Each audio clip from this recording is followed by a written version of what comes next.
Seigneur, citoyens, citoyennes du royaume des cieux, que la paix de notre Dieu le Père vous soit donnée de la part de Jésus-Christ notre Seigneur. Je suis au comble de joie, toujours est-il, à chaque fois que j'ai l'occasion pour partager avec vous cette étude qui a pour but de vous expliquer, de décrypter les mystères et les secrets du royaume des cieux en ce temps de la fin que nous appelons encore la 7e dispensation ou le 7e millénaire ou la période eschatologique. Bienvenue à tous ceux qui nous ont rejoints ces derniers jours et nous vous accueillons très chaleureusement dans le nom de Jésus-Christ notre Seigneur. Et ce travail va se faire entre vous et moi en partageant nos vidéos à tous nos bien-aimés frères et sœurs un peu partout à travers le monde, en accomplissant la fameuse prophétie de notre Seigneur Jésus-Christ apparue au Matthieu chapitre 24, que cette bonne nouvelle du royaume des cieux soit prêchée dans le monde entier pour servir de témoignage à toutes les nations, et c'est alors que viendra la fin. Alors je ne peux pas ne pas parler de la fin parce que je suis appelé pour ça. Amen. Gloire à Dieu. Merci Seigneur. L'Esprit du Seigneur est sur moi, car il m'a oint pour apporter de bonnes nouvelles aux malheureux, pour guérir ceux qui ont le cœur brisé, pour proclamer aux captifs la délivrance et pour publier une année de grâce dans le Seigneur et cette année de jugement sur le monde. Alléluia. Gloire à Jésus. Merci Seigneur. Alors mes bien-aimés frères et sœurs, nous allons invoquer le nom de notre Dieu avant de commencer cette étude à la gloire de Dieu. Amen. Notre Père qui es aux cieux, que ton nom soit béni, que ton règne vienne et que ta volonté soit faite comme le Seigneur Jésus-Christ nous a enseigné cette prière. Même quand nous t'appellerions de tous les noms par lesquels tu te fais appeler, ô notre Dieu, si ta parole ne demeure pas en nous, et que nous ne demeurons pas en toi et en Jésus-Christ, tout sera en vain. Notre prière sera en vain, notre prédication sera en vain. Même les louanges et adorations qui sortent de notre bouche seront en vain. Mais nous ne voulons pas travailler en vain, et c'est pourquoi que nous te demandons de l'aide à travers le Saint-Esprit, au nom de Jésus-Christ notre Seigneur. Bénis les viewers, bénis les auditeurs, nous comptons sur toi, ô notre Dieu. Merci pour la grâce qui nous est parvenue à travers le Seigneur Jésus-Christ qui s'est donné lui-même en rançon pour le pardon du péché de l'humanité. Et c'est en son nom que nous t'en prions. Amen, amen et amen. Gloire à Dieu. Merci Seigneur. Alors mes frères et sœurs, mes amis dans le Seigneur, dans l'étude antérieure, on en a parlé beaucoup de choses à propos de Dieu, de Jésus-Christ et du Saint-Esprit. Le conseil divin qui est composé de cet esprit, la Trinité qui est le système de la justice de Dieu et aussi le conseil du Saint-Esprit. Amen. Gloire à Dieu. Maintenant, nous allons faire la lecture aujourd'hui dans 1 Jean chapitre 2 à la gloire de Dieu. 1 Jean 1, le verset 2. Amen. Voici ce que cela dit. Mes petits enfants, je vous écris ces choses afin que vous ne péchiez point. Et si quelqu'un a péché, c'est-à-dire par hasard, nous avons un avocat auprès du Père, Jésus-Christ le juste. Si quelqu'un a péché, nous avons un avocat auprès du Père, Jésus-Christ le juste. Amen. Gloire à Dieu. Maintenant, dans la première description, eh bien, nous avons dit que Dieu n'est pas Dieu dans toutes ses fonctions. Et nous avons parlé de Dieu en 3 fonctions, dans les 3 dimensions. Premièrement, il est Dieu au niveau des 7 esprits. Il est le Père à travers la Trinité au sommet du triangle. Et il est le roi des rois au niveau du conseil du Saint-Esprit. Alors mes bien-aimés, mes frères et sœurs, vous voyez, il en est de même. Nous avons identifié 3 positions de Jésus-Christ dans la Trinité.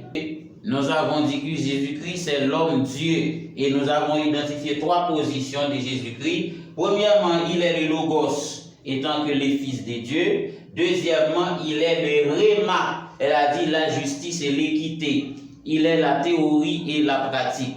Elle a dit le corps de Jésus, c'est le corps de pratique, c'est le réma de Dieu. Mais étant parole, étant Christ 100% Dieu, il est le logos. Amen. Donc maintenant, troisième facette, et troisièmement, Jésus-Christ est à la porte de la grâce. Est-ce que vous voyez? Jésus-Christ a trois fonctions ici dans la Trinité, dans le système de la justice de Dieu. Premièrement, il est le logos. Deuxièmement, il est le réma. Et troisièmement, il est l'avocat. C'est ce que nous venons de lire dans 1 Jean chapitre 2, le verset 1. Et ces trois positions donnent lieu à ces trois fonctions suivantes que je vais partager avec vous.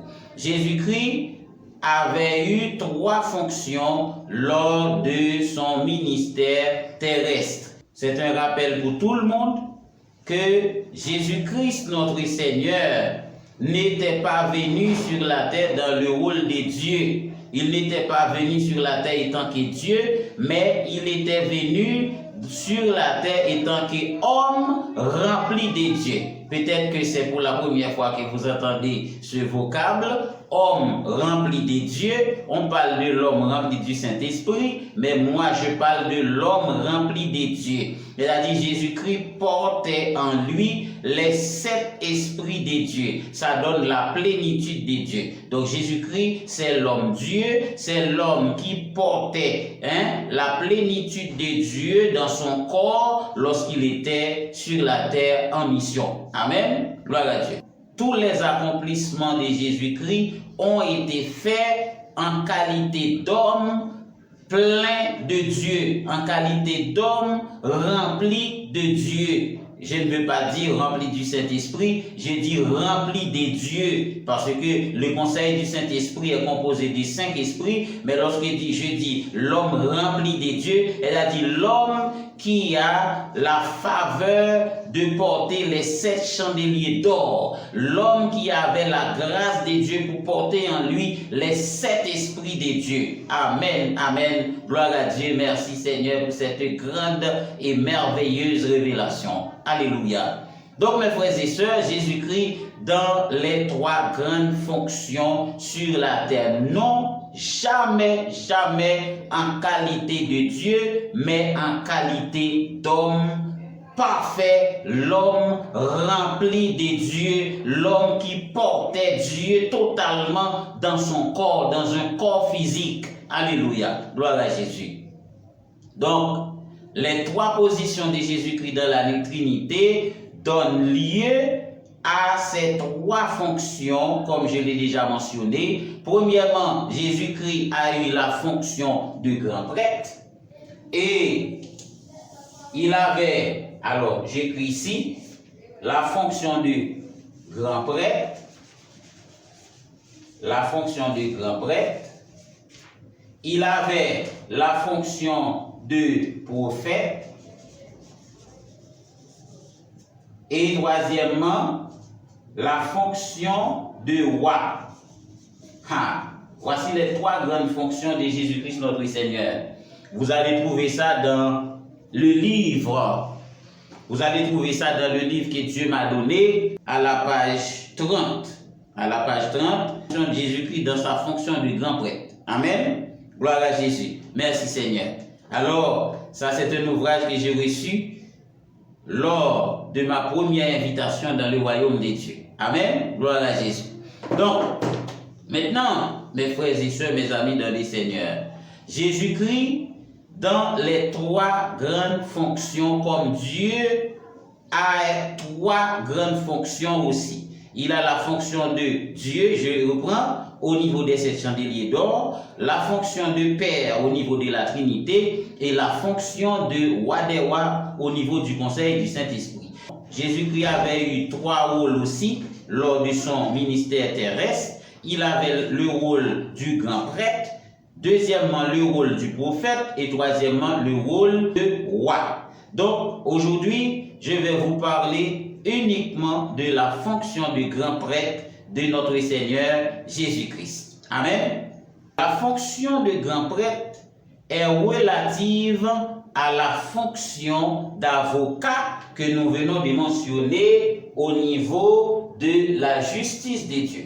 Le grand prêtre, quel a été son rôle? Le grand prêtre jouait le rôle d'avocat auprès de Dieu pour le peuple, puisque c'est lui qui est chargé pour faire expiation des péchés en apportant un sacrifice à Dieu, sacrifice d'expiation ou bien sacrifice pour le pardon des péchés. Elle a dit c'est le grand prêtre qui faisait des plaidoiries pour le peuple devant le tribunal de Dieu.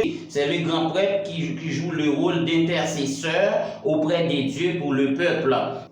Dans Malachie 1, le verset 8, la parole de Dieu nous dit: quand vous offrez un sacrifice, une bête aveugle, n'est-ce pas mal?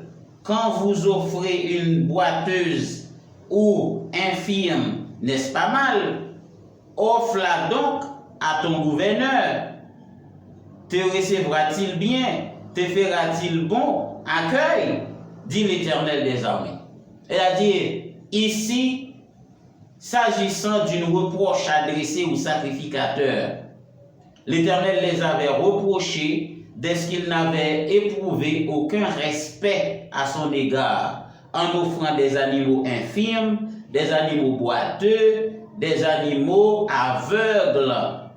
Or, Dieu n'accepte rien qui soit défectué, rien qui soit endommagé, puisque c'est un Dieu parfait. Alors faites attention à ce que vous offrez à l'Éternel, vous, chrétiens. Amen. Gloire à Dieu. Donc maintenant, étant donné que ces sacrificateurs n'étaient pas crédibles, Dieu a dû les remplacer par Jésus-Christ notre Seigneur en offrant son propre sang et son propre corps en sacrifice à Dieu comme le sacrifice éternel et qui lui fait devenir aussi le sacrificateur éternel à la manière de Melchisédek. Regardons ce passage dans Hébreux. Dans Hébreux 5, verset 10, et Dieu l'avait déclaré souverain, sacrificateur selon l'ordre de Melchisédek. Écoutez bien, Dieu l'ayant déclaré souverain, sacrificateur selon l'ordre de Melchisédek. Elle a dit Jésus-Christ est le sacrificateur éternel, le sacrificateur souverain selon l'ordre de Melchisédek. Dieu a donné le rôle de sacrificateur suprême, sacrificateur souverain à notre Seigneur Jésus-Christ par son sacrifice à la croix pour le pardon du péché de l'humanité. Donc c'est là que nous trouvons le premier rôle de Jésus-Christ, le premier rôle qu'a joué notre Seigneur Jésus-Christ, le rôle de grand prêtre, c'est-à-dire celui qui est placé à la porte de la justice de Dieu pour intercéder pour le peuple, pour faire la plaidoirie pour le peuple vis-à-vis de leurs péchés. Donc maintenant, Jésus-Christ, notre Seigneur, a joué ce rôle une fois pour toutes comme un sacrifice vivant, saint et agréable à notre Dieu Tout-Puissant. Amen. Gloire à Dieu. Jésus-Christ est notre avocat. Et dans le psaume 68, versets 5 et 6, nous avons trouvé cette remarque qui nous dit que Dieu est l'avocat des veuves. Il est le père des orphelins, il est l'avocat des veuves. Quel que soit le péché, quelle que soit la culpabilité, eh bien, le sang de Jésus l'efface. Le sang de Christ parce qu'il a versé son propre sang, il était innocent, il n'a jamais commis le péché. Donc, puisque c'est un homme qui a perdu toute l'humanité, comme il est écrit dans Romains, par un seul homme le péché est entré dans le monde, ainsi le péché, à travers le péché, la mort vient, et c'est ainsi que la mort s'est étendue sur tout le monde, parce que tout le monde a péché. Eh bien, puisque c'est pas un seul homme que le péché est entré dans le monde et contaminé l'humanité dans son ensemble, par un seul homme aussi qui est juste, l'humanité est restaurée, l'humanité est transformée avec le sang de Jésus qui a été versé à la croix, à la gloire de Dieu. Amen. Le rôle d'avocat est tellement important, mes frères et sœurs, tellement important. Et vous vous demandez pourquoi est-ce que Dieu a fixé son choix sur l'apôtre Paul?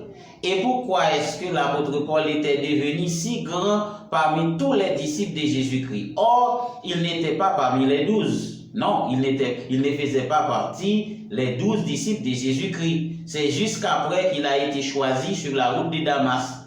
Mais vous ne remarquez pas comme l'apôtre le plus grand parmi les 12. Non seulement il est choisi pour porter l'évangile vers les païens comme apôtre qui est élu pour la grâce, mais ce n'est pas par hasard que Dieu l'a choisi. Tout simplement, apôtre Paul était l'homme qu'il faut à la place qu'il faut. Puisqu'il étudiait le droit, il connaît la loi, il était un docteur et en plus il était pharisien, docteur de la loi et pharisien en même temps. Donc l'apôtre Paul n'était pas n'importe qui. Donc cela nous dit que Dieu peut vous utiliser, Dieu va vous utiliser, mais à la mesure de votre foi, premièrement. Deuxièmement, à la mesure de votre capacité, à la mesure de votre connaissance. C'est pourquoi que le chrétien doit se former, le chrétien doit continuer à étudier, quel que soit votre âge. Il faut continuer à étudier, à chercher à comprendre les choses. Donc ceux qui disent que les avocats sont des voleurs, vous êtes complètement en dehors de la vérité parce qu'on ne peut rien faire sans la loi. Si vous ne connaissez pas la loi de votre pays, eh bien vous serez emprisonné parce que si vous ne respectez pas la loi, eh bien on ne va pas vous tolérer ainsi à la violation des lois, des principes et de la Constitution. Donc on va vous enfermer quelque part pour vous instruire, pour vous donner des formations, pour vous donner des connaissances, la connaissance de la loi, le respect de l'État. L'apôtre Paul en avait parlé aussi en Romains chapitre 13. Voici ce que dit l'apôtre Paul: que toute personne soit soumise aux autorités supérieures, car il n'y a point d'autorité qui ne vienne de Dieu, et les autorités qui existent ont été instituées de Dieu. Amen. Donc c'est-à-dire que les autorités sont éligibles. Les autorités sont de Dieu. Dieu reconnaît le travail. Dieu reconnaît leur mission. Donc, c'est-à-dire quelqu'un qui ne respecte pas la loi, quelqu'un qui ne connaît pas la loi, eh bien, c'est une personne qui finira probablement en prison. Même pour avoir des saluts, il faut de la connaissance de la parole de Dieu, parce que la parole de Dieu nous dit: mon peuple meurt parce qu'il manque de connaissances. S'il meurt, c'est qu'il n'a point de salut. Comme a dit l'Écriture, je ne mourrai pas, je vivrai et je raconterai les œuvres de l'Éternel. Amen. Gloire à Dieu. Merci Seigneur. Et dans Galates 1, le verset 4, dans la salutation de l'apôtre Paul, il dit ceci à partir du verset 1. Paul, l'apôtre, non pas de la part des hommes, ni par un homme, mais par Jésus-Christ et Dieu le Père, Amen, qui l'a ressuscité des morts, et tous les frères qui sont avec moi aux églises de la Galatie.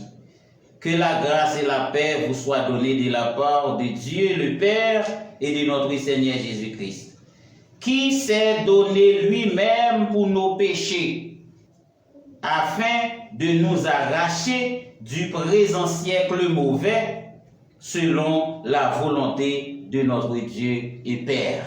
Alors voyez comment est-ce que l'apôtre Paul précise de notre Dieu et Père.